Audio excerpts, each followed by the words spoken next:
One field has been added. Let's add another field. Field 2 will contain the following information: field name, name, data type, text, description, none, field size, 8.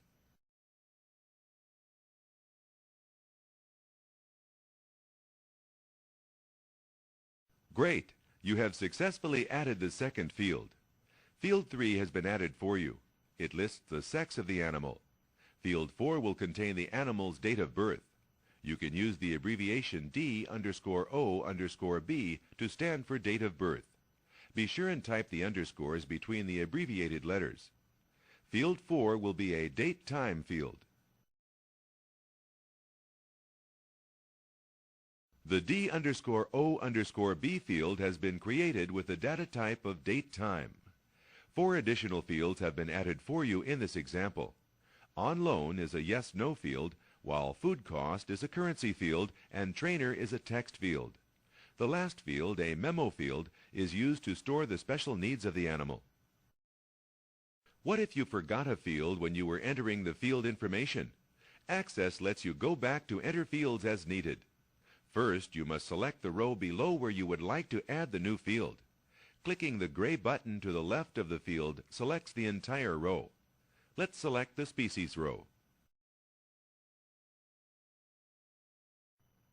The buttons you use to insert and remove entire rows are located on the Table Design toolbar.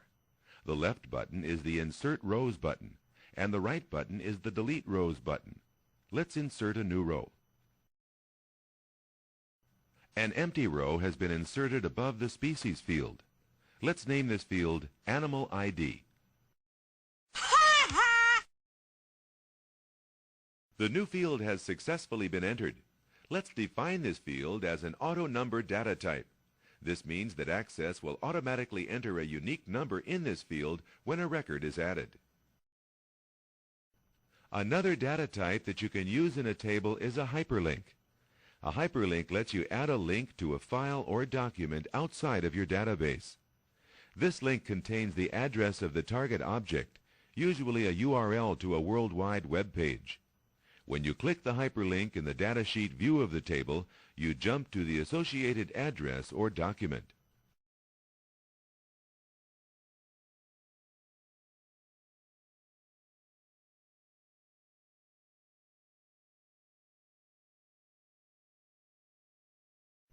To create a hyperlink, in Design View, create the field name in your table and assign it the hyperlink data type. Then, to insert the actual link, you would switch to Datasheet View and use the Insert Hyperlink button on the Table Datasheet toolbar. At this time, you will only assign the hyperlink data type to the web page field. Later in the exercise, you will insert a link.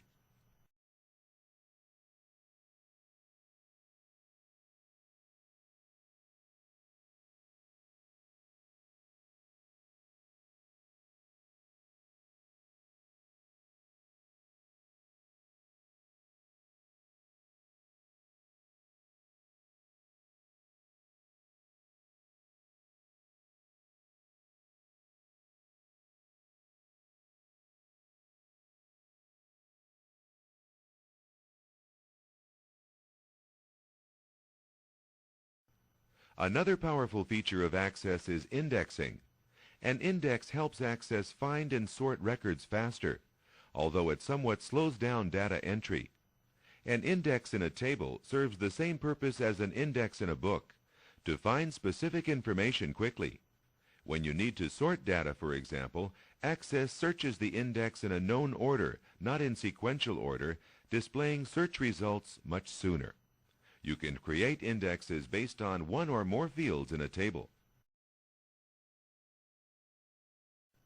The most common type of index in Access is a primary key. A primary key is one or more fields whose value or values uniquely identify each record in a table. A primary key is used to sort the records in a table to help you find and retrieve records quickly. Once you have set a primary key, Access will automatically sort the records in your table by the values in the primary key. If you do not designate a field as a primary key, Access creates an auto number field and adds it to the beginning of the table. You set a primary key by clicking the Primary Key button on the Table Design toolbar. You will make the Animal ID field the primary key for this table. Make the Animal ID field the active field and then click the Primary Key button.